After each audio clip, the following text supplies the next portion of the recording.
Iboga is the most powerful addiction interrupter in this world known to science and humanity. It can potentially heal in 36 hours. Yes, you heard me right.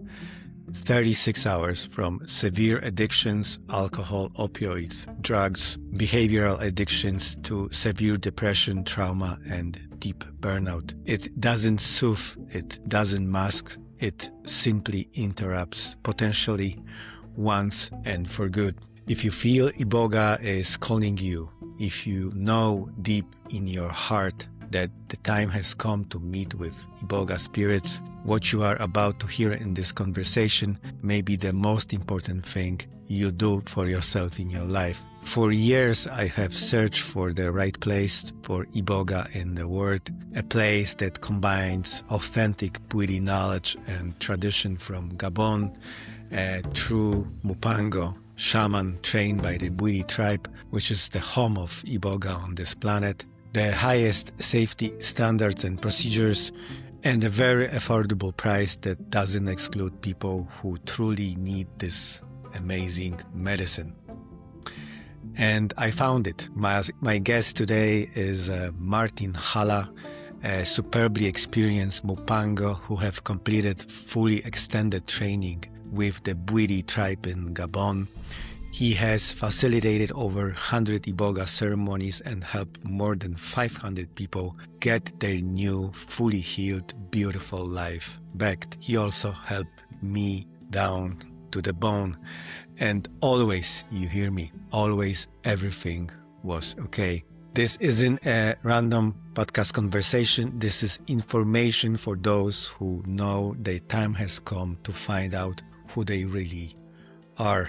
If that's you, then you can send me an email, love@beyondthecourage.com. I'll be more than happy to help you prepare for the Iboga ceremony. I will connect you with Martin, and I will be with you in this process to fully and holistically integrate it. Iboga doesn't come randomly. If you find this video, there is a very big chance that Iboga is calling you. My name is Robert Kennis, and here is the most important conversation I have ever recorded with absolutely amazing man who is more than 100% fully dedicated to his work. Thank you so much, and please enjoy the podcast.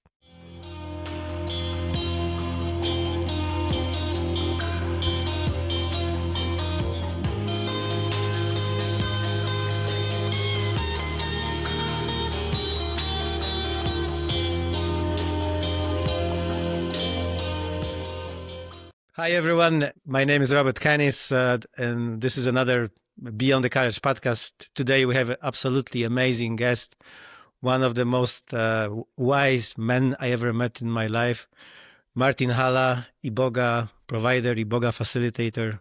How are you doing, Martin, today? I'm doing good. Thank you for such a bright introduction. Yeah, I gotta admit, you're one of the most amazing men who influenced my life absolutely beyond my imagination. Would you be so kind and introduce yourself? What do you do? What is your Iboga background? Yeah, sure. So my name is Martin Halla. I'm 49 years old, and I've been working with Iboga medicine now over 3 years, and I have done over 94 ceremonies.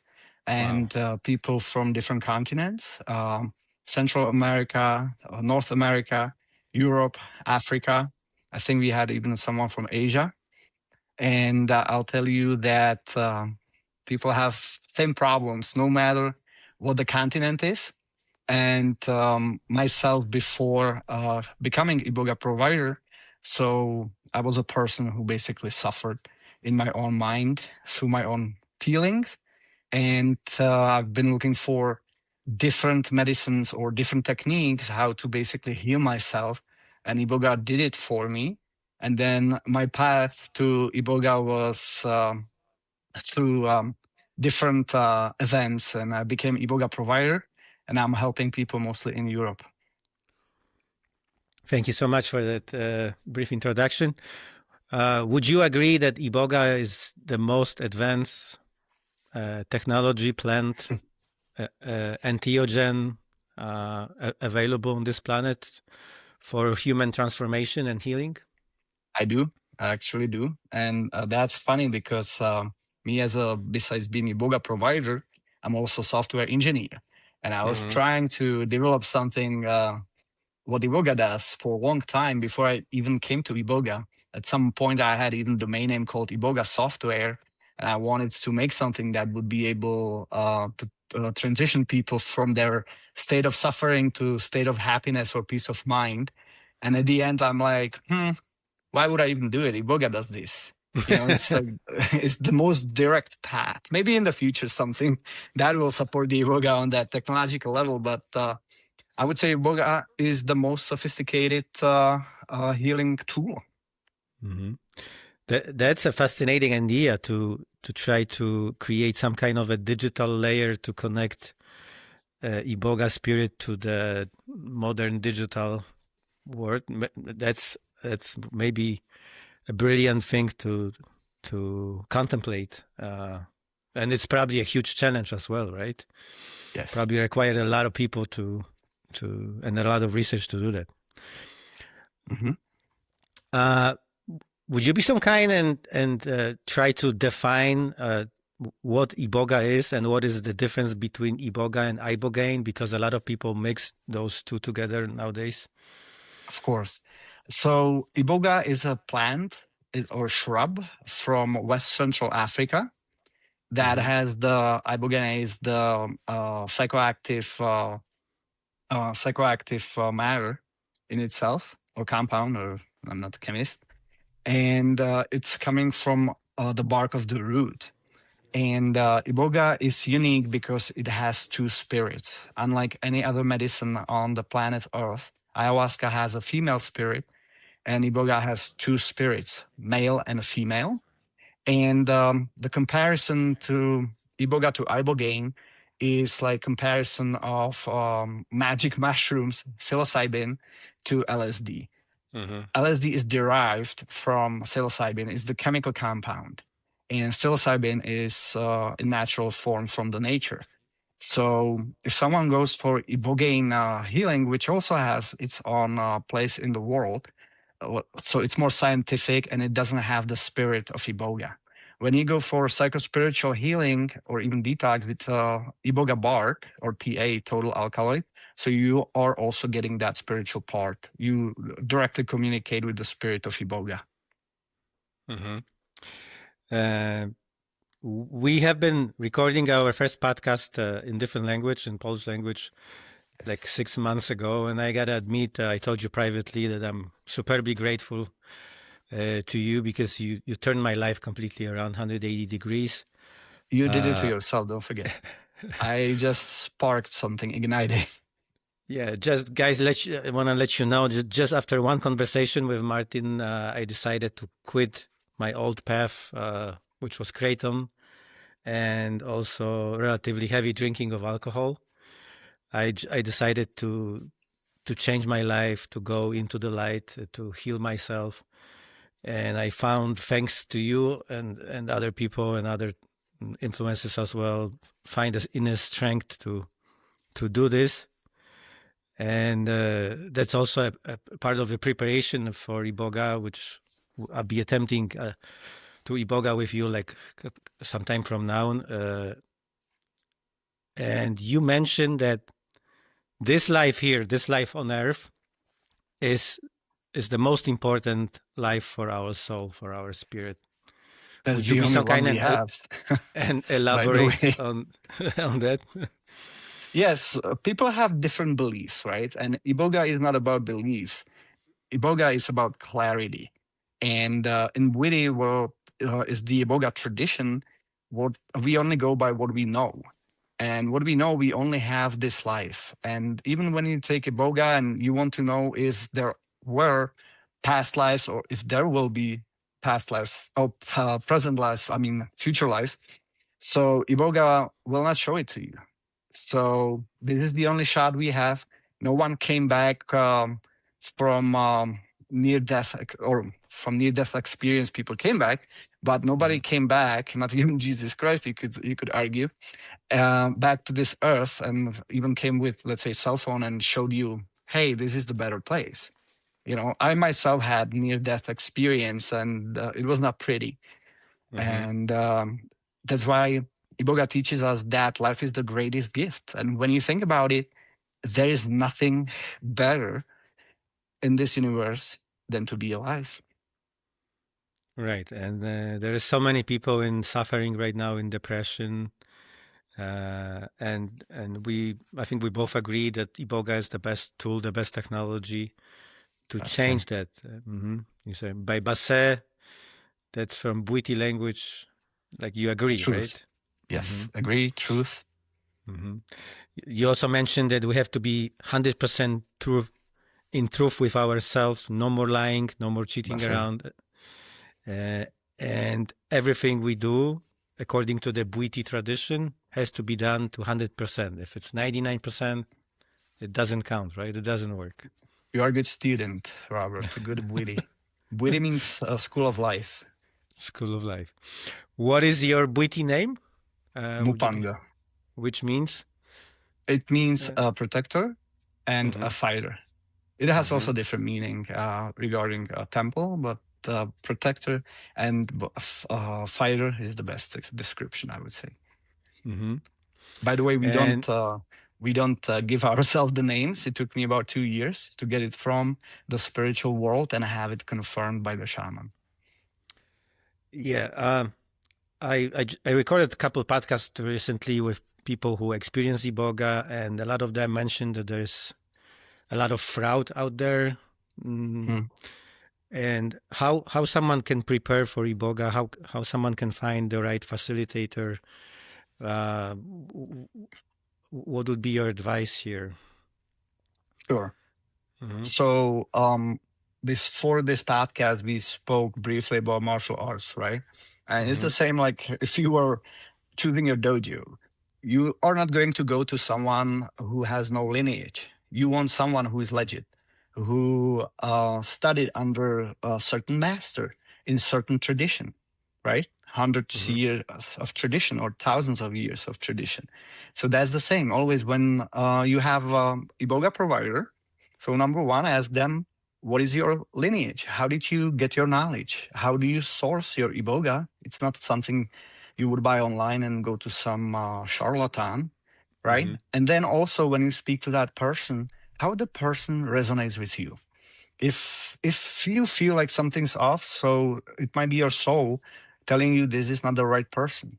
It's little like a slippery slope because you might be just sabotaging yourself. But generally, you should know if you want to be administered Iboga by this person or not. It's always simple, yes or no. And there's also a lot of preparation required. You got to check your heart, your EKG, test your liver, ATP panel. That's what I done by your recommendations. Yes. And there's also a lot of like internal spiritual preparation required as well, right? Yeah, so we require the EKG because Iboga a little bit influences the heart rate. So we want to make sure you are going to be good. Regarding liver, because Iboga will be processed by your liver for another 6 months. So we want to make sure all the enzymes and all the proteins, everything is good in that liver. Then we check your medications, drug history, so on, and also overall medical state, as well as your spiritual state. And from your point of preparation, it's the best when you just concentrate on yourself. The moment you decide, I'm going to work with Iboga, Iboga works with you, even though you didn't digest anything yet. That's how it works because it's all spiritual.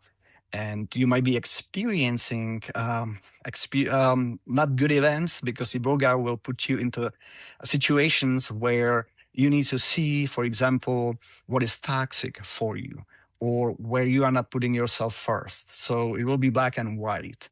Or you might have you might just have good experiences. You will find $100 or so on.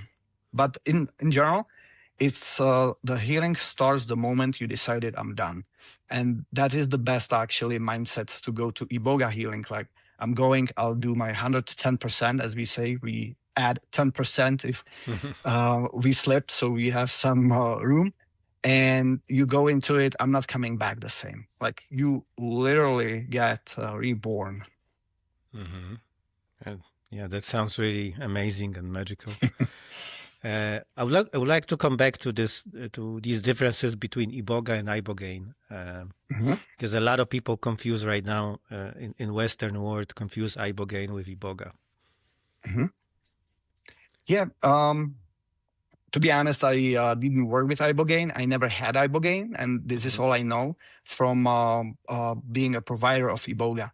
That basically is a chemical compound versus naturally sourced spiritual healing.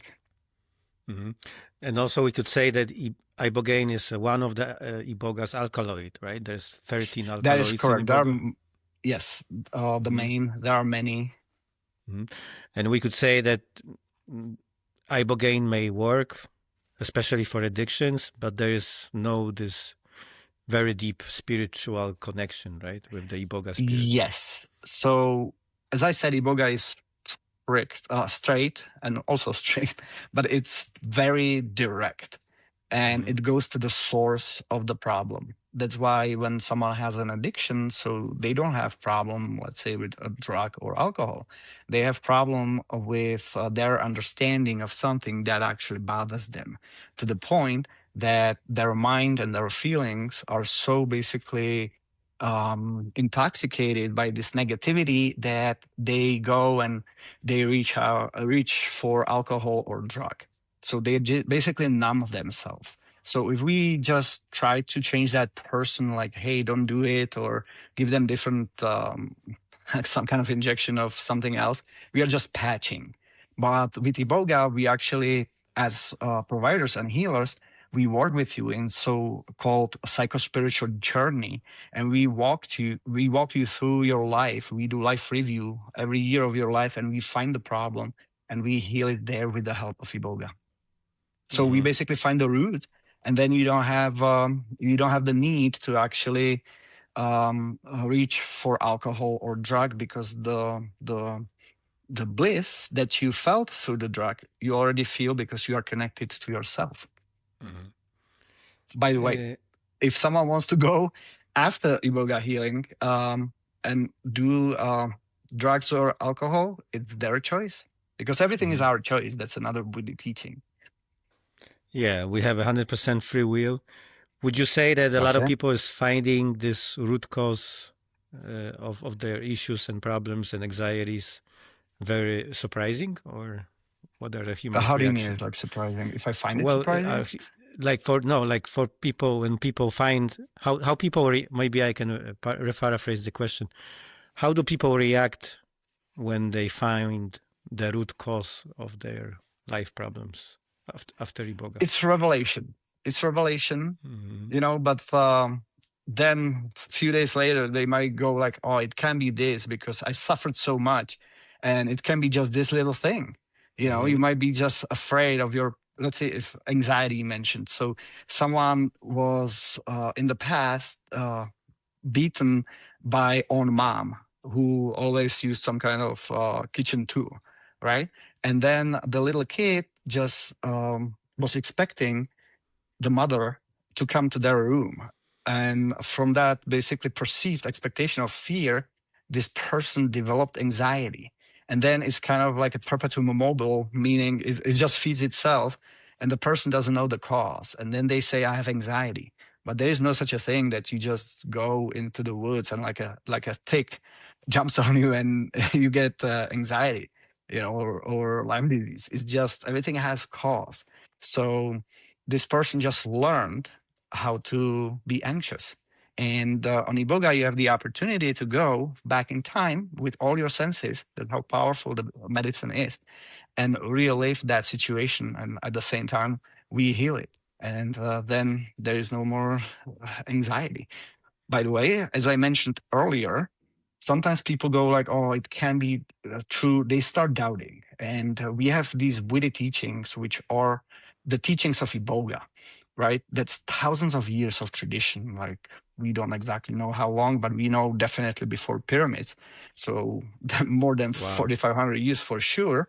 So the Buddha people got all this information, those Buddha teachings from Iboga throughout those years. So what I'm trying to say, we pass those teachings to you in that retreat. You don't have to do Iboga for thousands of years to basically have that knowledge. And when you apply those teachings, so you keep yourself in the state of happiness or peace of mind. One of the Buddha teaching is that life is simple. Think simply, and life will become simple. So a Hmm. person who after the healing actually doubts it, could that be it? Just simple. Yes, it is. That's all it is. You know, like the mind is like the tree, it just like branches out, like we give it more power and you have never ending branches. And that's how you get basically entangled in your mind. And Iboga, as also analogy, is a root, but Iboga also takes you to the root of the problem. And there is no more need for any tree. Yeah. And that's probably the most amazing aspect of it, right? That's it. The, these are very wise and amazing teaching you just mentioned. You also said this beautiful sentence that Iboga shows you that we should love life and then life will love us back, right? That's one of the Buddha teachings, Because yes. a lot of people are so upset about life, about existence, and No, no, no. It's the greatest gift. You just came here and, we have these Buddha teachings and then we have this fire talk as we talk to people in the ceremony as they digest the iboga and we talk about those Buddha teachings and they are like a bullets for your gun. They give you the power to when you use them and you go on your journey with iboga, so you are fully equipped to become victorious. And what I say in one of those fire talks is like the Buddha teaching that if you love life, if you love your life loves you back. I say analogy, it's like you are a farmer and you have a field, and the more you fertilize the field, so the more you get out of the field. So your love for life is basically the fertilizer. That's why mhm. life loves you back. Life, So, by the way, is a spirit also. yeah. Okay. Can you elaborate on this a little bit more, uh, so people Sure. can understand? Life So is a in spirit. Witty, yeah, totally. In Witty, we recognize three spirits: is the spirit of love, spirit of life, and spirit of death. If you don't live, if you don't love your life, so then the spirit of death creeps in, and that person then just basically is not far away from the ending. Spirit of love and spirit of life, they appear as one, something that we call in Witty language kombino quantima basamaba. So they basically are intertwined like the DNA, you could say. They go together. So when you love your life, so you are using the spirit of love with the spirit of life, and then everything goes your way. Hmm. It's actually that simple, right? That's it. So in general, Iboga is showing us that all of this, there's a lot of simplicity, and it's also That's it. extremely efficient, right? Yes, that's Hmm. exactly what it is. You have also mentioned that Iboga is a tool which gives us this unique opportunity to connect our being with ourself, our like by being Yes. human with our soul, Yes. and how this connection can you describe how this process works on Iboga? Yeah. So it's very easy. And by the way, I just want to mention something that what you spoke about, that a lot of people suffer. And that is because there are two things that can make our life beautiful, wonderful. And those two same things can make it miserable. And Hmm. those things are our mind and our feelings. So when you actually are in control of your mind and your feelings, you get under control even your life. And back to your question, how to connect with your soul, you can do it even without Iboga, because the only true path to your soul is true honesty with yourself. Basically, when what people call, oh, I need to go deep to find something, that actually means you got to be brutally honest with yourself. I currently work on a little poster for my clients to give them after the retreat. I might even post it on my website about how to connect with yourself through honesty, how to be honest, how to listen the inner voice versus your mind. And the inner voice, the answers are short and they are very they are silent, but they are straight to the point. Okay, so honesty is number one, right? That's the only way. It's There is no other way. Mhm. I mean, Iboga basically shows you the truth, and it's up to you if you accept it, and it's up to you if you are going to act accordingly. Iboga shows you what you need to change in your life, but Iboga doesn't take your free will away. So if you take the action, it's up to you. Once again, it's a choice. Mhm. I always say there are like 4 components to it, right? So number 1 is I really need to want to know the truth. That's number 1. Number 2, I see the truth the way it is. I don't try to change it. I don't try to have rose-colored glasses or so on. I don't try to dismiss it, right? Number 3, I accept it. I just say, okay, this is what it is. It's not going to be different, but then you're back on the ground. You're back on earth. And number 4, I start acting accordingly. This 4th step is why some people don't want to see the truth, because they are afraid that they need to change. But you can do just 1, 2, 3, and then decide if you want to change, because don't forget, you have free will. You just have to know what is good for you. That's why you need to know yourself. And that's what Iboga helps us with. And that's the honesty. You keep yourself in the self-knowledge. There is nothing you need from someone else, like some psychic. You don't need any fortune teller or car reader. You don't need any special program, any psychological test to tell you who you are. It's your responsibility to know yourself and make the decisions that are good for you. Like even myself, I do a lot of self-inquiries, and I find out things that I don't like about myself. And then I either change them or I just live with them, because this is how I decided. So far from being perfect, but I accept myself. And I like myself. Not only love myself, but I like myself. And that's very important, that you also like yourself, that you are your best friend. Yeah. That's very deep. So a lot of people, root causes of humanity are based of manipulating honesty, like being honest with yourself, right? Manipulating the truth. I think that's what our culture it teaches us from when we are very little to we call it a lie or cheating or not telling the truth. You can advance, right? And that's how it starts. It starts a little bit like... but it's still your choice. Don't forget that. At some point, like they can teach you anything they want. But if you take it as your own, that's your choice. That's why you need to tell yourself, this is a lie. But I know exactly what you mean, because for me, I've been working in the corporate world. And when Mugenda, my shaman, told me that it's about truth, honesty, to be living happily, I'm like, what do you mean? Like in the corporate world, I need to be that guy.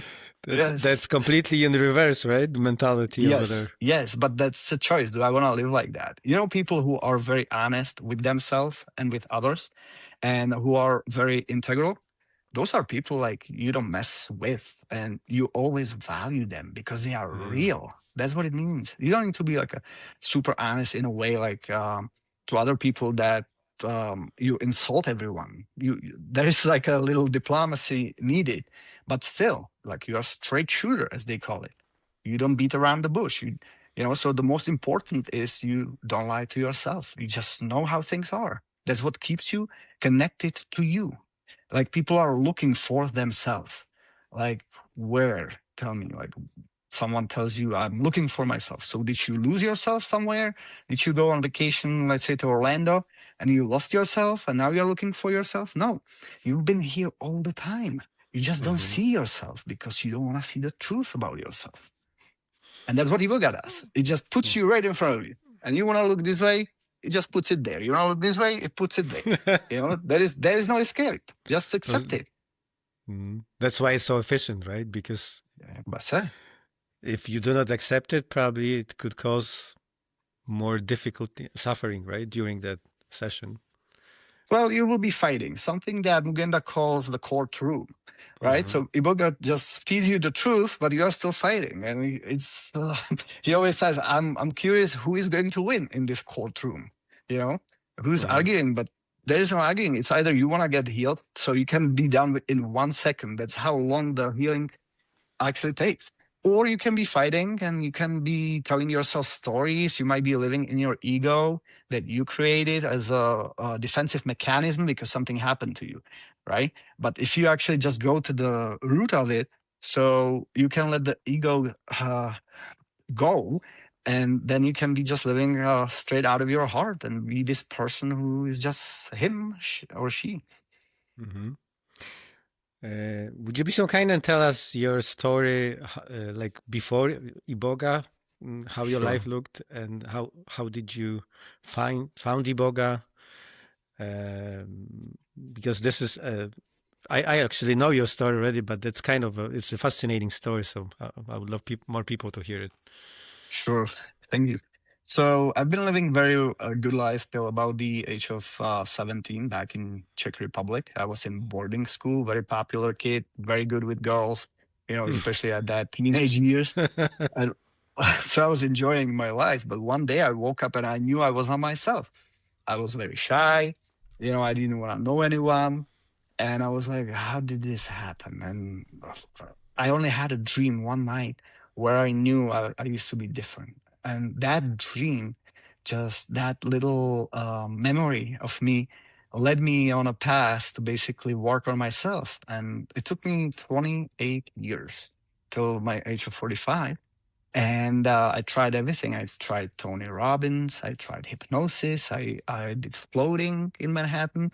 I did a lot of Abraham Hicks. Even got called on the, as they call it, the hot seat.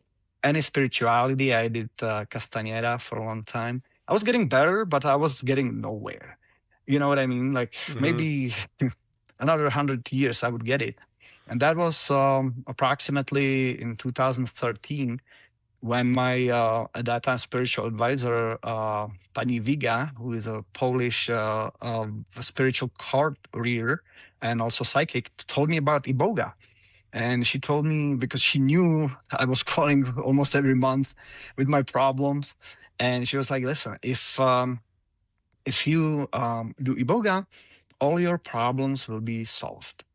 And I'm like, that sounds very like cheesy because at that time I was about 21 years into my what I used to call the crises, right? There was more to it, my narcissistic brother and how I perceived the world. And I was just like living too much in my head and avoiding everyone, blaming everyone. I thought people stole my mojo. I was a mess. I was pretty much a mess. Sometimes I was getting better, but it was not 100%. And as you know, 99.9% equals to zero. So she was telling me about Iboga throughout those years.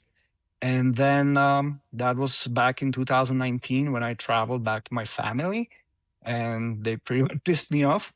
Like they say, if you think you are enlightened, go live with your family for a week. And that was exactly that moment. And I went to Iboga Wellness Center in Costa Rica to Levi Baker. Hmm. And I basically didn't know anything about them. I know no Spanish, and I don't know how dangerous Central America is. But I'm like, I'm going. I was decided to go, and of course there were some issues with me connecting with the Iboga medicine. But Iboga medicine is very clever. That's because it knows you and has known you before you knew Iboga. That's how Hmm. powerful Iboga is. And everyone has a different mind. And to unlock that mind, it needs different key. So when you actually watch someone's or read someone's testimonials or their experience, you just learn how Iboga worked with them, right? So Iboga will work with you in a very unique way. But anyway, so I was there, and within the first week, total change. Basically, what happened, I just didn't love myself, and I lost my own dignity because back in this boarding school, I was afraid to face those daily or weekly fights we had, like. And then I went for my ego. I developed a very bad mind, and there, I lost that connection with myself. You know, I was afraid Hmm. I'm gonna get beaten, but I would rather be beaten when I know it took me 28 years to heal from that, you know, and that was just my ego. And I basically made my mind my friend. And we know from Iboga, our mind is never our friend. It's not an enemy, but it's not a friend. So we don't spend too much time there. And I did. I was just living in my head, rent free, I thought, but it was um, very painful stay, I would say. I made myself mess. Nobody did it to me. I was doing it to myself all the way along. And Hmm. that's also one of the realizations, because it's not about what happens to you. That's how you react to it, what you do to yourself. Are you telling yourself stories like, oh, I was beaten as a kid, let's say, right? And by own parents, not my case, but someone's case. So that little kid doesn't understand the world, doesn't understand anything, so starts interpreting it. Oh, they beating me because I'm bad. Normally, they take me to school, they make lunch for me, they take me to my soccer practice, but they beat me in the evening. So I must be bad because they do good things for me. That's the logic of the little kid. And then that person grows up with that self-understanding, which is wrong, that I'm a bad person. Why would you be a bad person? You are just a person who wrongly understands something about physical abuse, about the fact that not every parent should be a parent. Nobody goes to school to be a parent. You are just a kid in a wrong place at the wrong time. And we can take you there on Iboga and we can heal you from that. So it's basically then, of course, that experience is horrible, but how you explain it to yourself, which we call telling yourself stories that you get attached to, that's up to you. Yeah, thank you for sharing that amazing story.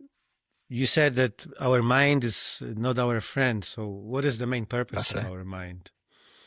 Yeah, it's to protect us and to be creative with that, right? So I can Hmm. make a tool to make my life easier. I can make a better hut, like a little house, right? Or I can improve things. I can create a song, right? I can think Pythagorean math and so on. That's what it is for. It's a tool. That's what it is. It also protects us. So in a way, like there is some danger, right? So a lion in the bush, and so on. That's it. So it's Hmm. a part of us. However, we sometimes identify with it. That's what ego is. It's a negative part of your mind that you identify with. Hmm. I'm asking this question because when we were recording the podcast before, you tell this amazing story uh, during your first Iboga session, referring to the castle. Okay. And it's a superbly funny and also very wise picture of how Iboga works. Would you be so kind and Yes, share that story? sure. So as I said, I was very stubborn because I had big ego, Hmm. and I went to Costa Rica. The regular treatment is around those $4,000, right? $3,600, and $400 was the ticket. And I went there for that week retreat plus whatever I lost at work because no PTO. And they give me Iboga. And at that time, I was doing everyday meditation, like for 400 days actually at that time. And so I made my mind strong. And I saw my mind like a little island in the ocean of negativity. but the island was not big. It was small. It was kind of like those Bahamas Mm-hmm. islands that are just like 3 feet, And I was afraid that if I take Iboga, it's gonna be like a tsunami and it will destroy everything. Also, as I Mm-hmm. said, I had problems with my narcissistic brother who's been abusing me of my life. And now I was like, what about I take Iboga and suddenly Iboga will become my brother? Or my brother knows, and through Iboga, he will hurt me. Like that's how I was thinking. So it was very difficult for me to open to Iboga because all I had was that little island, right? That little positivity in me that I created through the meditations, through following Carlos Castaneda and different spiritual practices. Everyone was already laying on the mat, right? We start in the circle by the fire. You sit on a chair. You are being served the medicine in certain intervals and certain amounts. And then you see when the person already is good to go. So you bring them on the mat. Everyone is already laying down, and I'm just like staring at the Ganga, the healer, and having like a tunnel vision. And then they take me and put me on the mat. I'm like, wow, just like laying down on the mat for several hours and nothing is happening, nothing at all. Mm-hmm. And I'm like, The only thing I saw was a face of one of those helpers that was a female. And that's all I saw. And then Iboga told me that I should do something, you know. Mm-hmm. I'm like, okay. So I'm laying down here and it cost me $4,000. And Iboga basically keeps you up the whole night, right? So I'm thinking, I'll be just laying down here for $4,000. I could have stayed home and I could have bought like 3 Red Bulls for $6, and the effect would be the same. I get basically nothing out of it, just like being up the whole night. So I'm Mm-hmm. thinking, I gotta do something. And as I'm thinking, suddenly I see like a big castle, right? Being a European, so especially Mm-hmm. from Czech Republic, we have so many castles, and I see this huge castle with a lot of towers and walls and all the protection. And it's like a little vision, and suddenly someone is knocking at the gate, and I'm like this businessman in the big tower in my mahogany office behind my mahogany desk, and there are guards, like someone's at the gate. So I'm just Mm-hmm. imagining, like, okay, um, I send them there, and they go there, and who are you? And it's Iboga behind the castle gate. And they ask him, what do you want? And Iboga says, I don't want anything. Martin wants something. He came to Costa Rica. And he's complaining that he's been laying down for $4,000 and nothing is happening. So I'm here. What else do you want? So they came back to me, relayed that message. I'm like, oh, that's Iboga. Okay, yeah, that's why I came here. Mm-hmm. So I told them let Iboga in, and they're like, yeah, but come on, we've built this castle for you so you can be Mm-hmm. safe, and we've been guarding it so well that nobody hurts you. So why do you want to let Iboga in? How do you know it's good? I'm like, listen, I'm not going to argue with you. Just let Iboga in.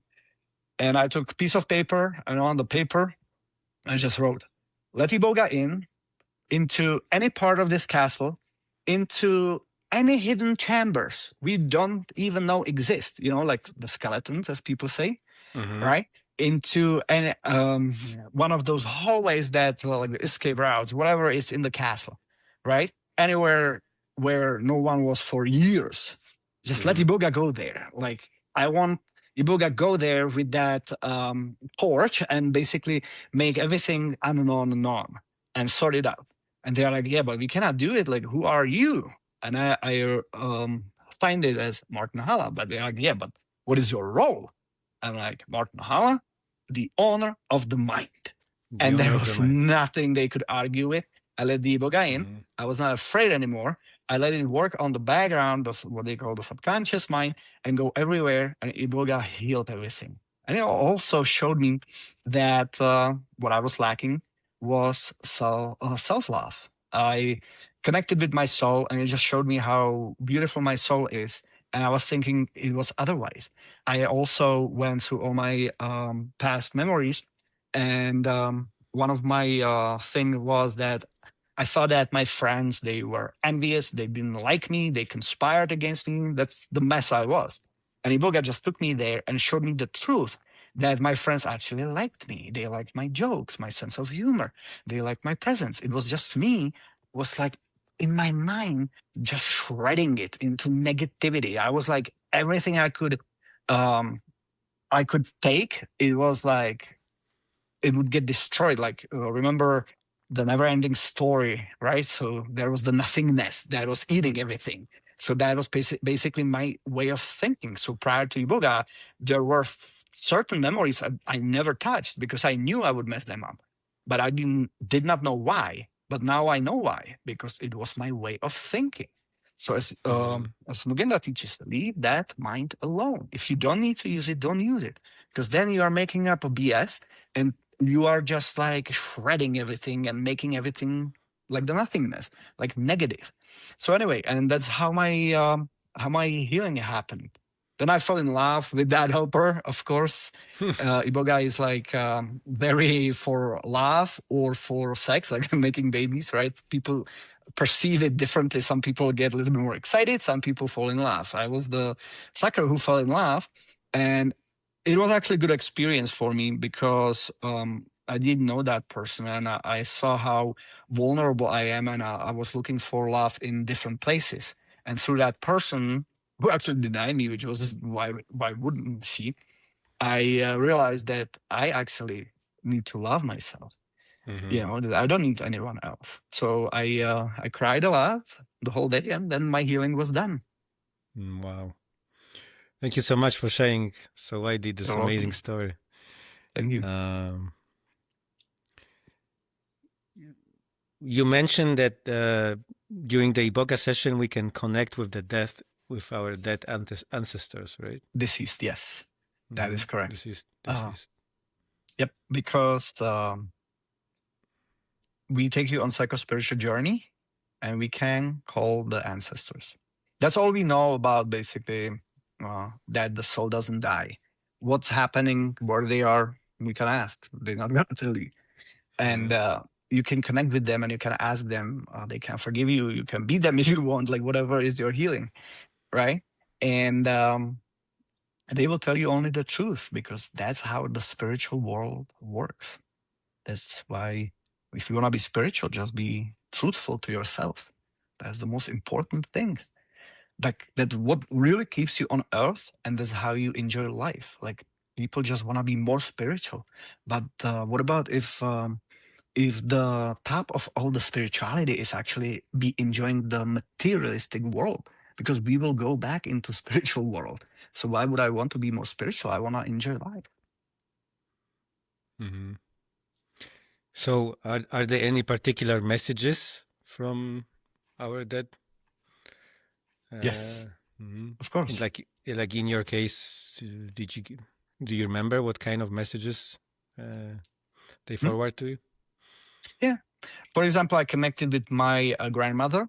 Her name was Viera, and I was very close to her, you know, and she's been always this healer who did like these plants and basically herbs. And I was seeing her a lot as a kid, and then she passed away. And on Iboga, I of course connected with her, and she just told me, "Just you're doing good, keep going." You know, those are the messages people get. We once had a client, and the client had some dispute. It was back in Poland after World War II. They lost the house on some main street in Warsaw, right?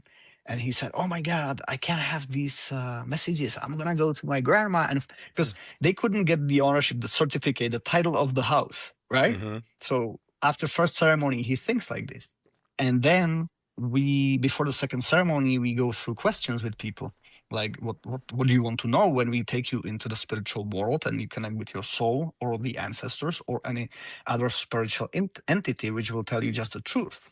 And it's like, when we got there with that question, where is that title, so he could get the house, which would be very very efficient for him, right? It would make him a millionaire. And it's like, it doesn't matter. It didn't matter. And that's what it is. What matters is if you are okay, and you are not going to be okay because you have some house. You just look for peace. Those are the messages from the ancestors. That either you are fucking up or you are doing good. It's straight. Or don't do this. Also, when someone starts something in a family, let's say one of the ancestors starts addiction or mental illness or suicide, so we are able to go and cut him off from the family, and we basically heal the entire lineage. Wow, that's very deep as well. It is. It's So basically, we can ask our ancestors what's really important in this life and what to focus on. Right? that's That what all that matters. Why that's would you want to know priceless, what's after priceless that? wisdom. We could say, right? From Yes. behind, from the other side. How can I be at peace with myself? And how can I enjoy this life? So even when you think about it, Iboga teaches us life is the greatest gift. When you think about it, so a house in Warsaw, it's not as good as the life, you Mm-hmm. know? It's just the life itself, like being alive, because you have free will, so you can do whatever you want. God doesn't tell you what to do. It's your choice.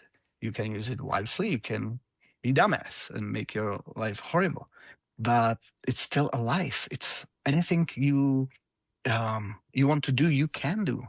You can become a person of your wishes. You can go different places. That's beautiful.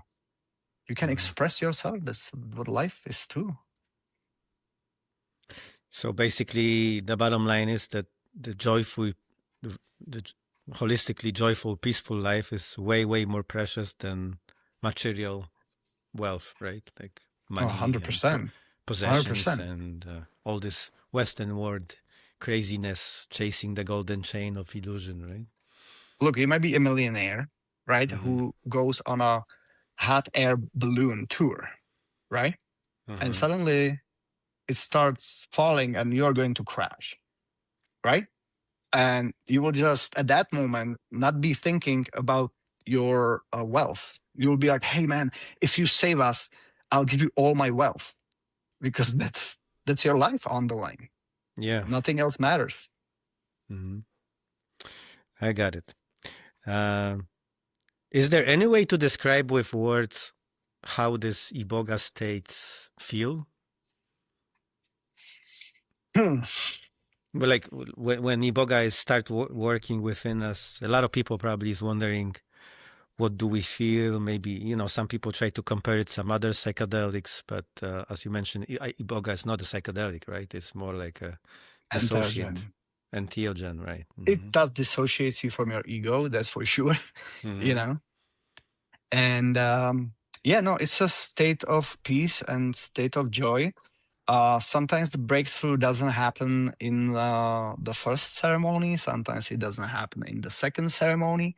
It always happens. It might be 6 months after the retreat or a week after the retreat, because it's like you drain the negativity and the way of thinking, and through neuroplasticity, Iboga also redoes your neural paths, right?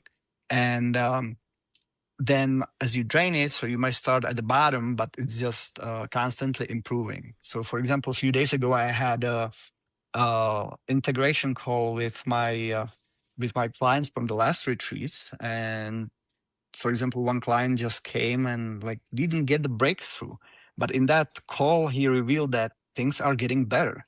And that's good that it's like that, because you need to practice that state of being, and you need to learn how to think positively, or how to think based on truth, something we call the art of thinking.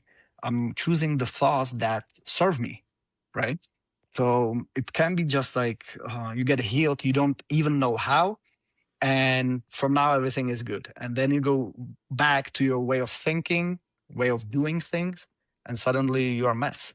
Iboga is like you really see where the problem was, what it was, and what you need to not to do, and what do you need to change, and what do you need to do. And Mm-hmm.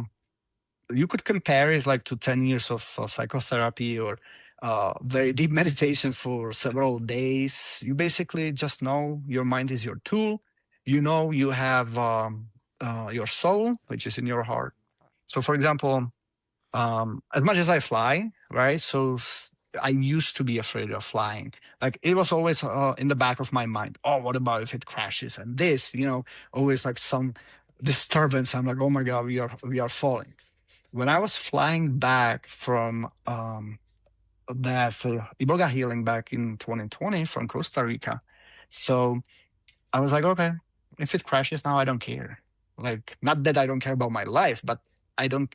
I'm not afraid because I Not know I'm afraid. more, and I know that the soul does exist. Of course, it's not gonna be as beautiful as this existence, but I know that there is nothing to afraid of. I found my peace. Mm-hmm. So, based on my research, I know that Iboga is implementing within us that state we can call a neuro-ibogaine, and Hmm. that could last for several months after the ceremony, and that Yes. state help us integrate the whole experience, right? The neuroplasticity, it's working for many months, and it gives us a chance to keep it permanent. Do I understand it correctly? You could say that way, and a little analogy will be helpful. Okay, Mm-hmm. it's the same like when you are making concrete, anything concrete, any concrete form. You have scaffolding or you have the form, right? So your state of happiness is not based on having some psychoactive essence or matter in you. It is just the scaffolding that also teaches you how to do things. So it leads you to it. And so when it does the neuroplasticity, so it just corrects your grooves in your brain, right? But if you Mm-hmm. keep thinking another way, so it will go back to it, right? So for those 6 months, you have still access to Iboga, and you have access to what is true, what is not. So you learn from it. So you don't need Iboga after that if you just do it right. Okay, so basically, Iboga shows us the way we should change our thinking, and we just got to stick to it, right? And be very That's it. consistent. That's it. That's it. Mm-hmm. Like it's the same like you are on diet, right? So let's say I'm big, I'm 300 pounds, I like my donuts, I like beer at night, but I also look accordingly. And then I decided I'm going to lose weight. So Iboga is also the fitness. It's not like some, what is it, Ozempic or one of these drugs that overnight you're just boom, you know Iboga also shows you, hey, you are eating because this bothers you and you are emotional eater. That's why you eat like that, or you are just banging out, or you know what I mean. You eat too much. You know when you are supposed to stop. And then I lose weight through what I've learned on Iboga, right? Let's say, but I need to keep myself away from certain foods, right? In order to be skinny. So it's my choice. If I want to start eating this food, I know it's not good for me. I'll be big again. So there are like a rules that you need to follow. So it's not like you can do anything. Like you just need to do what's good for you. Mm-hmm. So you personally, what have you focused on during your Iboga integration after your first Iboga session? Do you So I went remember back that? to work, and Mm-hmm. at that time I was working for Estee Lauder as a web developer.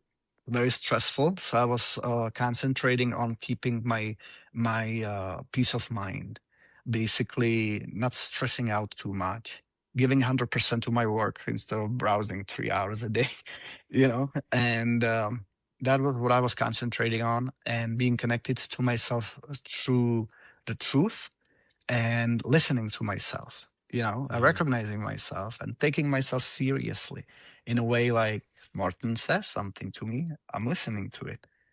Okay. And at that time, I wanted to basically quit that computer programming. Like I've tried so many times, but I always come back to it because I love it and I don't like it at the same time. Right. But I was like, I'm going to go flip houses. And that was one of my questions for Iboga. Mm-hmm. Like, should I be flipping houses? And you know what I got? Yeah, if you want to, go. It's good for you. One of those questions was also, is the path of Carlos Castaneda that I did before good for me? Yeah, just go for it. So it's also empowering Iboga. So even if you did something bad in your life to someone, to yourself, yeah, you need to definitely feel the weight of what you have done, and you need to learn why you did it, right? So you don't do it anymore. But then just forgive yourself. That's the empowerment. Like, yeah, I did bad things. Let's say you were a killer, right? So it's horrible. You took the gifts from many people, but you still have your gift, and you can basically forgive yourself, and you can be helping other people. But you still know your lesson, right? I messed up, but at the same time, you're still grateful for every day you have of your life, because that's what we live. Like, people want to know about the past lives. I had about, I think, 18,000, I don't know, like 49 years old multiplied by 365, So those are my past lives, because you live a life a day. And in Witty, there is only one prayer, and it is every morning, thank you, Creator, for another day. Wow. Because you don't know. You never know. Like, you might die in a car accident, you never know. Nobody knows. Nobody knows when they are going to go. That Iboga won't tell you. And why would you want to know it? Like, my girlfriend asked me, would you want to want it? To know it? Would you want to not want it? Would you want to know it? And I'm like, why? And she's like, why wouldn't you want to want it? I'm like, what about if you find out it's tomorrow? You Or know what even I mean? today. Today or a month. We should Mm. definitely live like every day is the most precious, because that's the truth. Mhm. And that's, once again, back to the Willie teaching, love your life and life will love you back. So appreciate that you're part of that spirit. Yep. Yeah, that's also very interesting.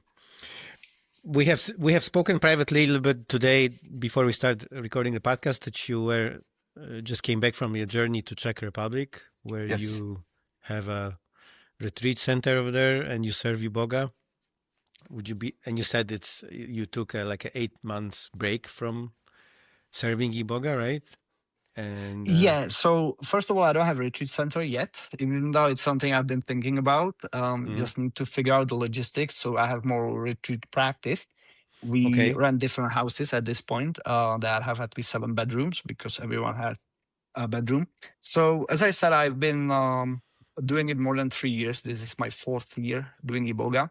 Last retreat, I think we did about 13 retreats in Czech Republic, right? Then also on North American continent, and some boosters. So I was very busy. About a third of last year, I just did Iboga ceremonies. And we basically work the entire 160 hours what people work in the month, we work it in that retreat. So it's very taxing. You need at least 1 week to basically take off from the retreat. So having said that, a lot of things basically piled up back home, like some chores I needed to do. I got into sailing. So I didn't have also any dog sitter for my dog that you could hear in the background earlier. And so I decided to take time for myself, and it was very interesting. By the way, like, one of the way teaching is I'm putting myself first, right? I do what's good for me. And I needed that time just basically in my private life to get back on track. And I'll tell you, I was a little bit afraid that after 8 months not being active in that space, my retreat would be very bad and I would be off. But it was one of my best retreats because it was there, the mastery. I didn't have to think about what I'm doing. I knew exactly what has to be done. I was ready, fresh. And interesting thing is that usually when we have a retreat, a lot of people reach out. So I already booked 2 retreats for January in Czech Republic. Like, we got 8 people out of 10. And those people all contacted me in the retreat. I'm like, how is it possible? Is it because Facebook shows we are at the retreat? I don't think so. I think it's Iboga itself. Like, you Wow. do a good job, it just gives you more. Mm-hmm. And I'll tell you that taking that time off, it was really good for me because I needed to also decide, do I want to do it? This is where the honesty comes in. Just because I decided 4 years ago I'm going to be doing it doesn't mean I have to be attached to it. So I was just like, do I want to do it or I don't want to do it? I was really my own devil's advocate. That's also good for like self-inquiry. And I decided that I want to do it. I definitely love it. Yeah, because I remember you mentioned in our first conversation that at first you didn't want to be a Iboga facilitator, right? That's true. I just went to, that was back in 21. I went to Gabon, where Iboga comes from. Now, not the only country, but the where it was discovered. To my shaman, to meet Mugenda and thank Iboga for what it did for me. Hmm. And to my surprise, I got actually initiated into Iboga, which at that time was just like either the spirits are on your side and you're gonna get initiated, like you are ready or not, right? I was like, wow, so we have a good relationship. They were actually making a movie at that time, some filmmakers from New York. I was part of it. My journey was actually very long and it was all recorded. I was healing multiple people in that journey. I was like, wow, I have such a good relationship with Iboga. And I met David, one of my roommates, who decided he's gonna be Iboga provider because we also met those trainees in the village, in Mugenda's village, and he's like, "Oh, I'm gonna go," and he was texting me, you know, you should come, and it's not cheap. So, and I like Iboga, but I couldn't see myself as a software engineer that I would be doing this kind of work, right? Even though it's fully in my heart. And I was even asking Mugenda if I can learn Bwiti, and those teachings. And he said, okay, I'm going to make a special program for you, but you're not going to be serving the medicine. It's going to be this amount. And then I was thinking like a FOMO, I'll go and I'll learn it all. At least I know it because that's how like I'm interested in Iboga, not attached. And when I came there for that 9-week training, after 3 days, I knew that's what I want to do. So I realized that it's good for me at this point to have that balance of being in that corporate world because I don't get completely out of it. And when I have clients who live in the corporate world and after their Iboga healing, I'm able to guide them with the Iboga teaching and my own experience being Iboga provider and still working in that corporate world, how to mix it together. So I think it's a Hmm. good experience for all of us. Yeah, that's a really beautiful context. So yeah, that was about my next question. Have you ever thought about like completely leave your regular job and go fully into being Iboga facilitator?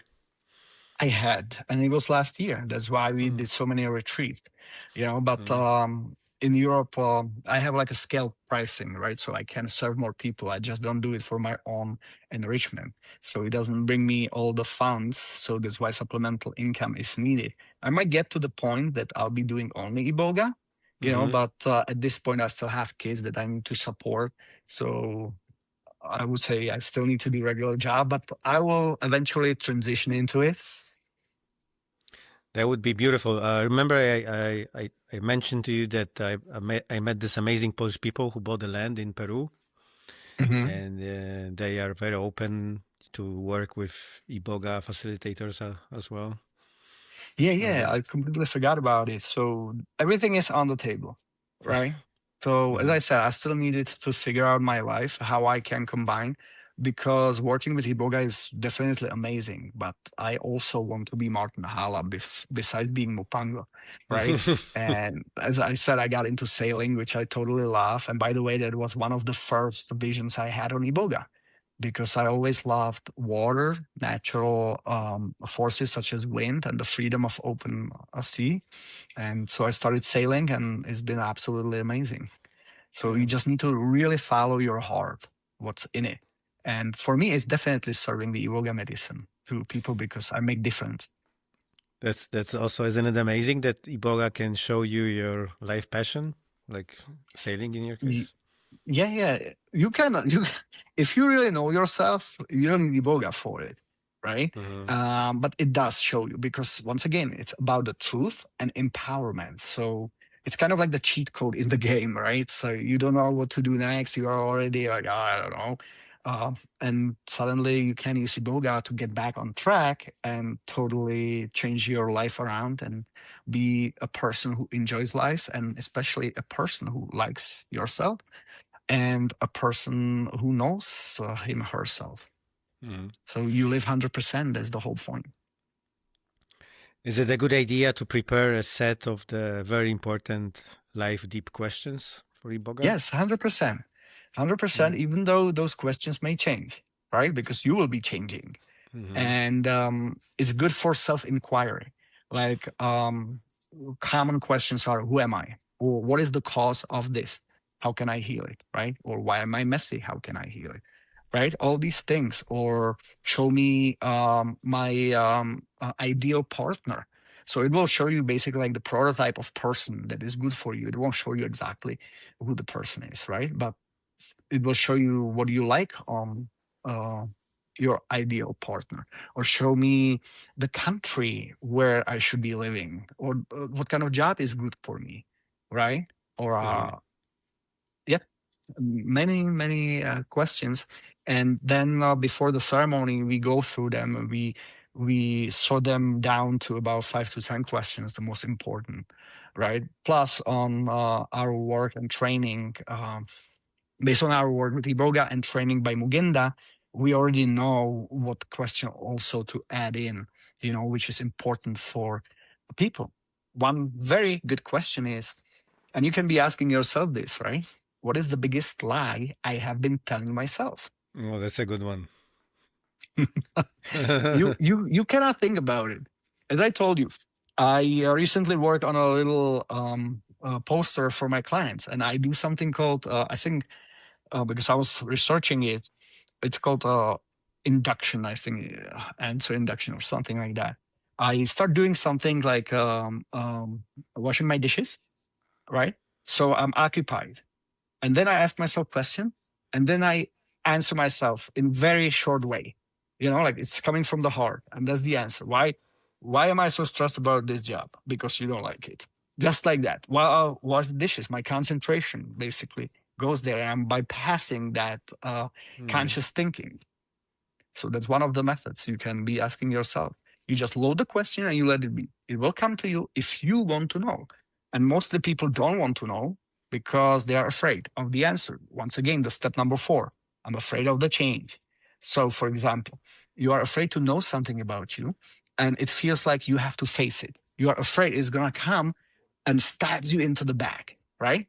But like nobody, it won't kill you. Nobody will kill you. It's just your own perception how dangerous it is. But in order to know the truth, you have to be vulnerable. Let's say, if you were overweight and you ask someone, am I overweight or not? And you are attached to the outcome that I want to be considered the skinniest person, and they tell you you are overweight, it's going to hurt you. It doesn't hurt you, the truth. No, just the awakening from it, right? That's what vulnerable means. I just admit to myself it might be different than what I have been thinking. I personally, I really want to know. I'm not afraid of truth, and I'm really open for change. We will see. We'll see. But I'm telling you what I feel in my heart. I'm really, really open and ready for change. I'll say one thing: there is nothing to be afraid of. That's a beautiful thing. Thank you for that. You're welcome. Yeah, I just got maybe like 2 or 3 more questions for today. Sure. We spoke privately, and you mentioned about Brazilian Jiu-Jitsu, Kempo Karate, yes. Japanese Jiu-Jitsu, Muay Thai.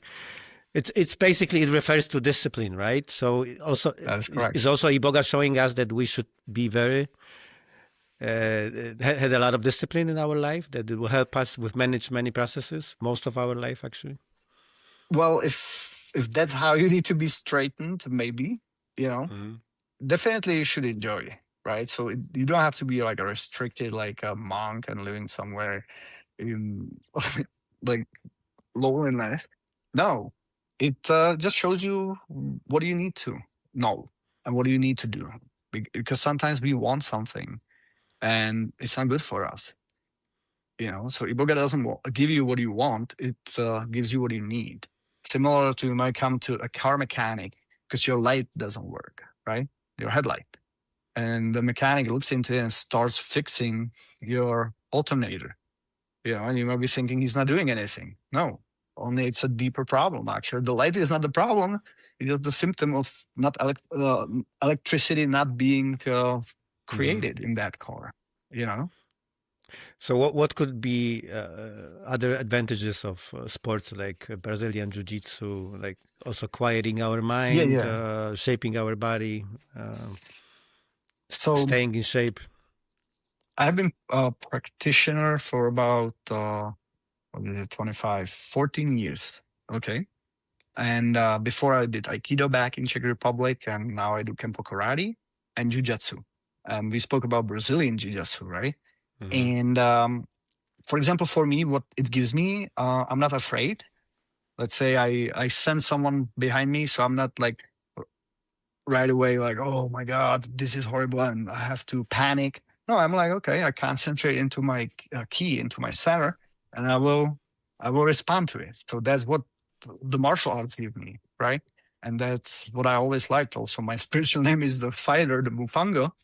That's my spirit, and it definitely gives me discipline. I tell you that from all those three arts, the jujitsu in general is like the worst for me. Like I very well progress in Aikido, I progress well in Kempo, but in jujitsu I'm horrible.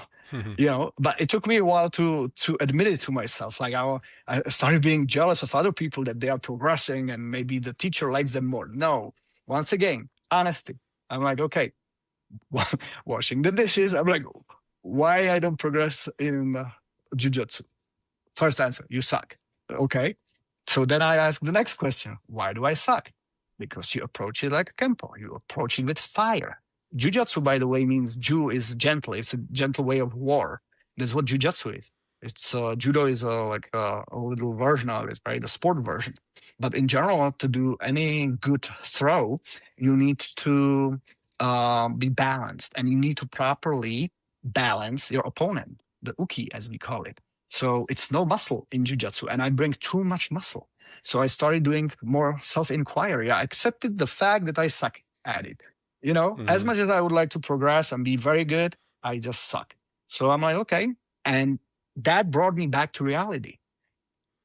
So I could actually start finding solution instead of just lying to myself that they like the other better, or he doesn't like me. I would be telling myself stories. The truth is, I just don't do it right.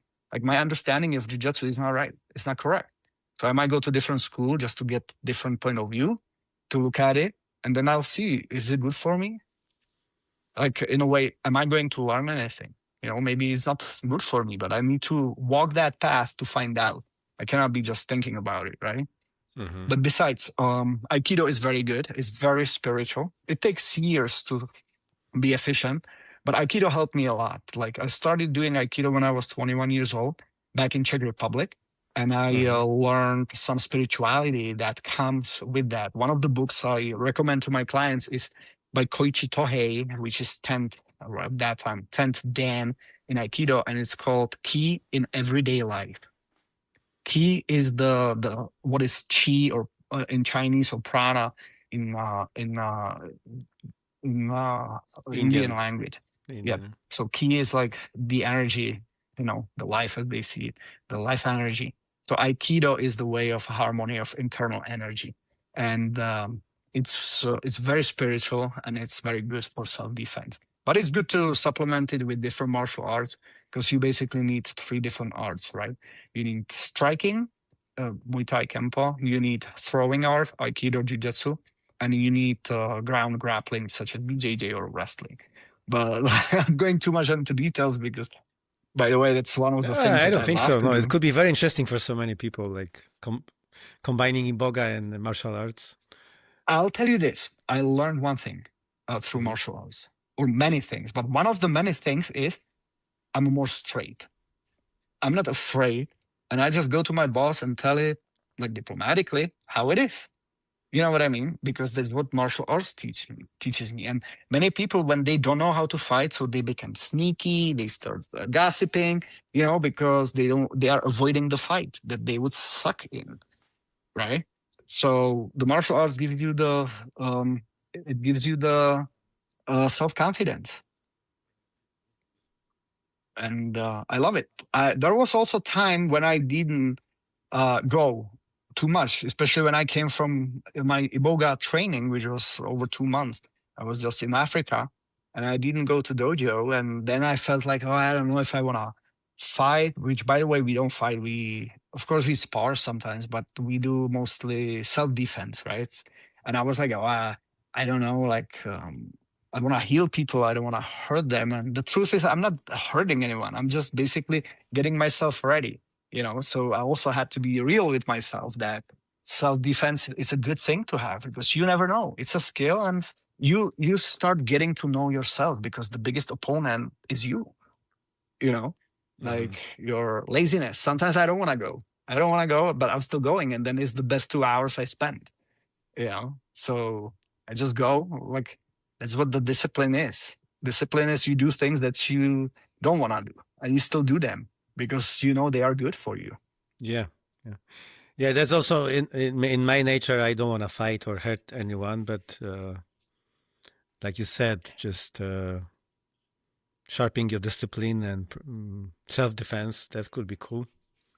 That's what you need, because with teaching is also, I put myself first. Only I will fight for myself, nobody else.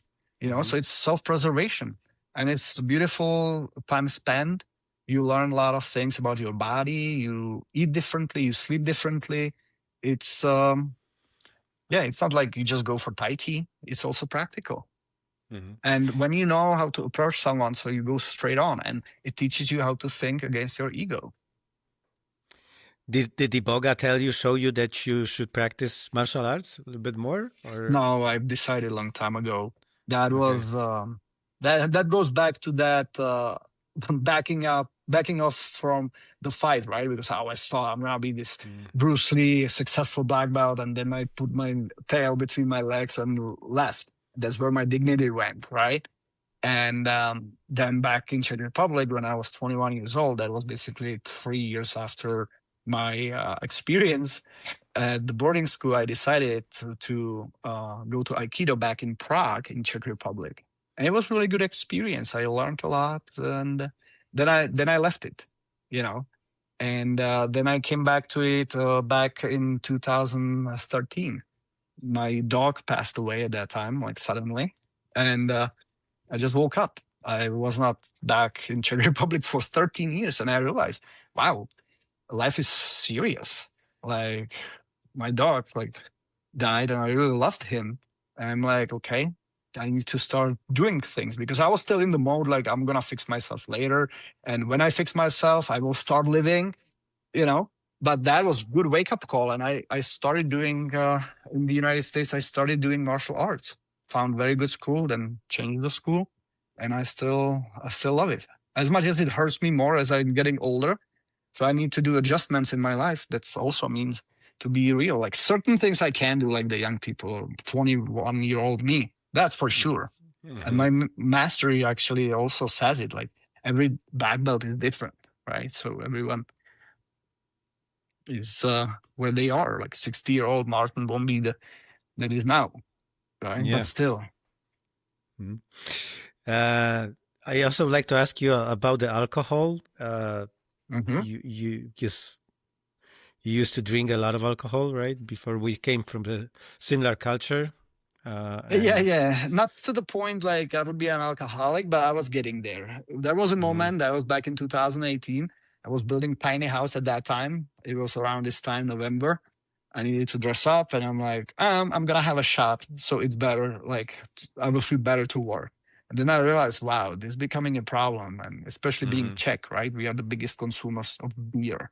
We even count into our statistics the newborns, so the statistics are a little lower per head. Yeah, and old people and everyone, pregnant women, right? Yeah, no, Yeah. it's a culture of beer, that's for sure. Hmm. And I think you mentioned that you stopped drinking completely, right? It's been 7 years. 7 years, Uh, I think it was October 20th. I don't remember, 20th or 22nd, 2018. mhm, So I just decided back in day. I got motivated by my friend who was real alcoholic, and he basically just quit a year prior. And then I realized I never liked the alcohol. Like we used to use it for socializing as teenagers, but then no more socializing, drinking alone. That's like first red flag, right? And I decided it's not for me. It's just bad. Sometimes I have a dream, I have a drink, and I'm like, oh, what am I doing? You know what I mean? But I'm very proud of myself, and that's actually also how you can connect with yourself. You give yourself a promise, and you keep fulfilling the promise. I was thinking recently, why I'm not drinking? Maybe it's good for me. But then I see people how they are and what it does to body, what it does to your spirit.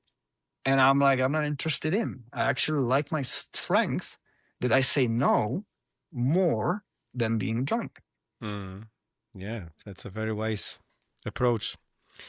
Mhm. Did you get some message from Iboga referring to alcohol and drugs in general? No, no, it's just not good for me, right? Well, it's very simple. I'm telling you, like it's simple. Like think simply, life will be simple. It's not good for you. You just lie to yourself. Then you are afraid that your liver will be messed. Then you go for a liver test and you're like, oh my God. And it was good. Let's say you decide to keep drinking. Oh, you give yourself permission. I can keep going. But still subconsciously, it's not good. I'll give you an example. When I came from Africa, I started smoking, like not till lungs, because back in 2003, I told myself I will never take nicotine into my lungs. But being a smart ass, mouth doesn't count, right? So I was just like smoking into my mouth, and then I went to work in Mexico, right, in the Bwiti Life Iboga Center, and I was smoking just before the ceremony. I did like a one cigarette a day, and I was hiding. And the clients they saw me and they're like, "What are you doing? Are you hiding?" Like they called me out. I'm like, ah. And then I was telling everyone, "Oh, I don't smoke into lungs. It's only for if I get anything, it's only going to be cancer of the mouth, right?" Like I was joking. And then I'm sitting there in the ceremony on a microdose, and it just hit me. Because Iboga opens you, right? It's the facilitator of the communication with yourself also. And it hit me. Hold on, Martin, you're saying you're gonna just get mouth cancer. And then I'm like, but hold on, you are doing this thing. So that means you are actually, it can happen. It's more probable than if you don't do it. You just see it black and white, because remember, it's either 100% or it's zero. The same way it's either yes or no, or it's black and white. And I saw it as black and white. I'm like, I'm really damaging my mouth, and I'm not doing good things for my cells in my mouth, like literally. I'm like, and I stopped. And by the way, one of the first visions I had on Iboga back in Costa Rica, I have a very good friend in New York, right, with his wife, and they are alcoholics, okay? They know it. But I saw them, and I saw them like, when you have those figurines at the doctor's office and it's just like the skeleton with the organs. You know what I'm talking about? And you Yeah, can yeah. take it apart like for for students. And I just saw them, and I saw how the alcohol just flows through them, and how that agent actually works on that organ, and how it like Poisons it. dissolves the organ. And Yeah. that's how I started throwing up, which is, by the way, good on Iboga, because you are getting a lot of bad things, mental, spiritual, and physical out, right? And this actually started it. I saw them both, like it flew at the same rate at both of them, but I was like, oh my God, this is what they are doing to themselves. It's just not good for you. Alcohol is pretty bad spirit. That's why it's called spirit, right? Also, let's not forget Yeah. that. Some people say it's the worst spirit, right? It It's is, the I would say. it's a Yeah. very dangerous substance, very tricky Plus, and deceptive. when you are doing drugs or alcohol, so you are basically naturally just lowering your biofield, like your aura, your shield. You pass out and you're not in charge of your body, and then any negative entity can get into you. There's some people who drink for a very long time. They talk to themselves. who knows who they talk to, you know? Yeah, who is talking through them, right? Who knows? Uh-huh. No, alcohol is no good. It's accepted, you know? So once again, that we lie to ourselves. Oh, it's okay. Everybody does it. That's why I tell my clients in the retreat from now on, don't talk as a we, talk as I. Mm-hmm. I do it because, you know? Yeah, because more Mhm. and more conscious people nowadays don't drink alcohol. A lot of people quitting Yeah. right now. Why would you need it? You know? Like as my friend alcoholic says, it's like the worst loan shark. You know, it gives you like 10% of something, but 90% interest. It takes like everything. That's Yeah. why you have depression the next day. You're like, oh my God, what was I doing? You don't know if you killed someone, you know. No, and that's people are afraid basically when they go for Iboga. They are afraid it's gonna be like alcohol. You completely lose yourself. No, it's actually the opposite. You actually get yourself in very centered. Everything is like clear as day and night. So it's very important to know this. Alcohol is not good for you. Mm-hmm. Last question for today.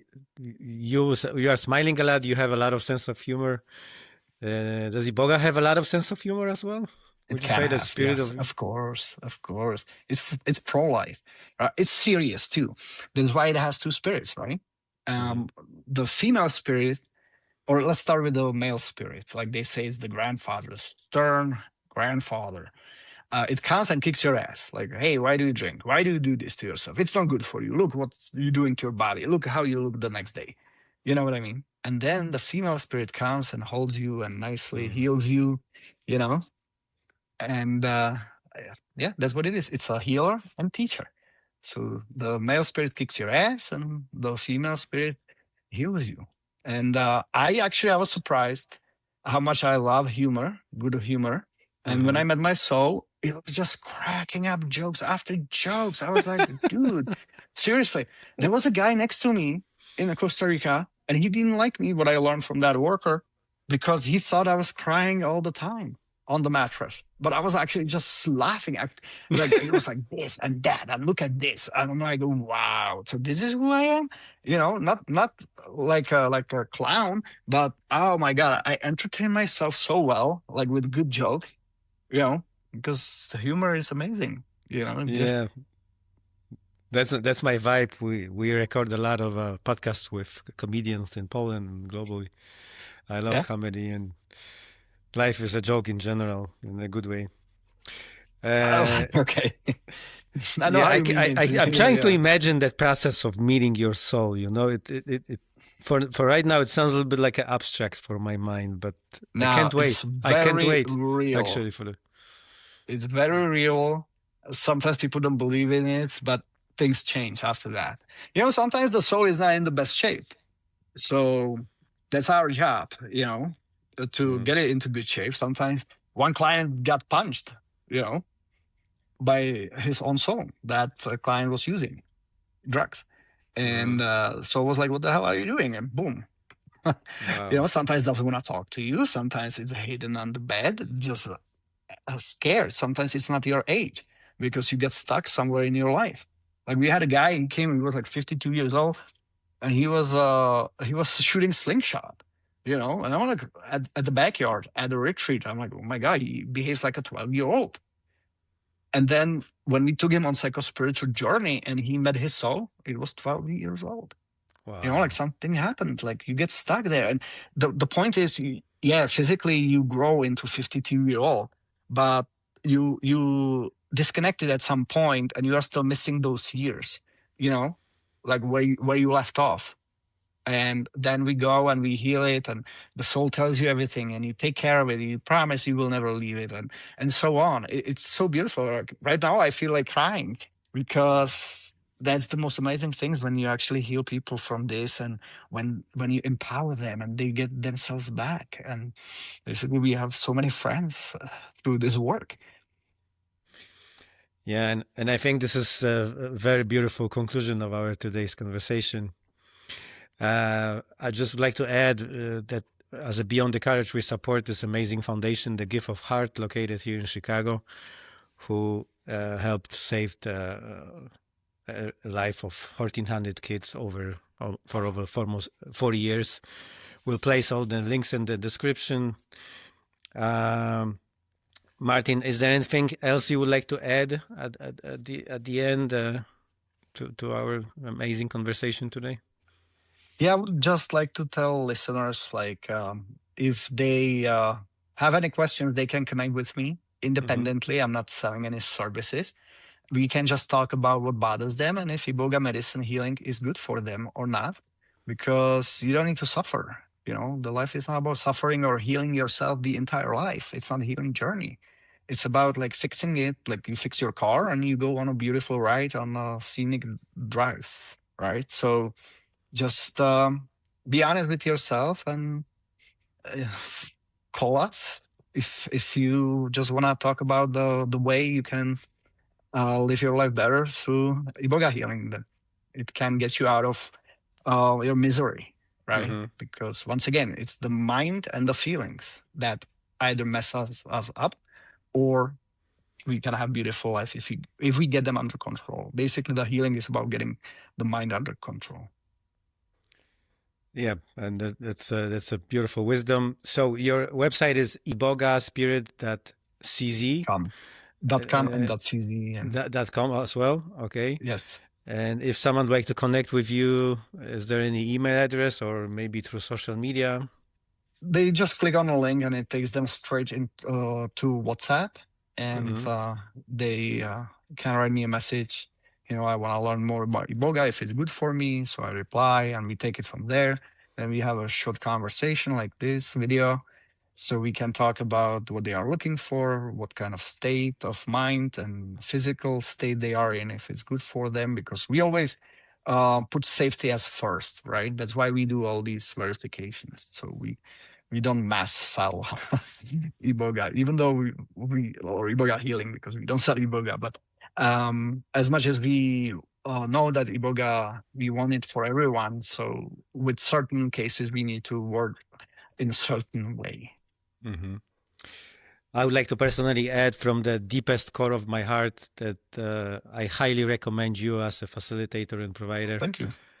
Out of all people on this planet, I choose Martin to be my facilitator provider, and I fully trusted you. We had some really amazing private conversations. You're a very, very wise, amazing man. So if you are looking for a right person, right place, you'll be in good hands. And thank you so much, Martin, for today's beautiful conversation. And I will see you soon on Iboga. Yeah. Can't wait. It's coming. Thank you for that. Our guest today was Martin Halla, very experienced Iboga facilitator trained by Bwiti tradition 93.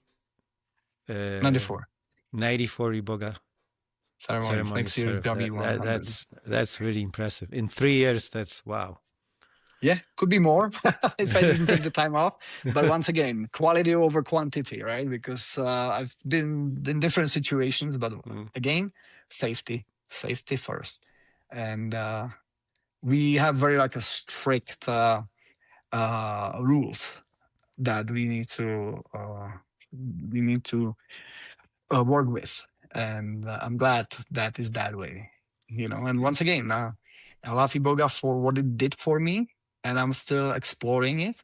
And as long as I can help people, so I'll keep doing it. Yeah, I discovered it myself, doing all these tests and even these forms you sent me to fill out. It took me more than 2 hours to fill out these forms. And there were some very, very deep questions. I really answered those questions from my heart. And, because you told me during the first podcast, no more lying to yourself, be 100% honest.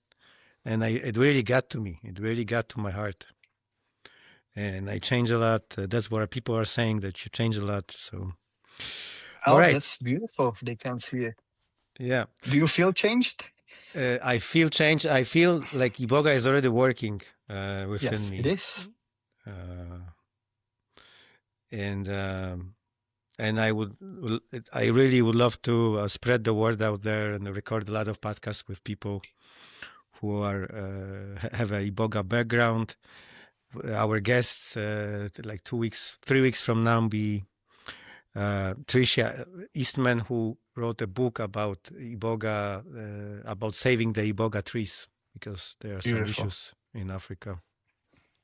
Yeah, it's actually what do they call it? Natural, like a jewel. It's protected in Gabon. Iboga tree. Yeah, there's treasure.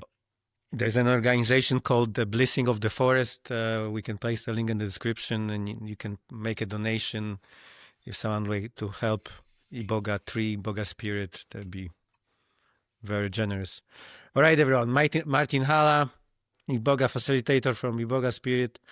My name is Robert Kennis, and this was another Beyond the Courage podcast. Thank you so much, Martin. Sending a lot of universal love. Thank you, Robert.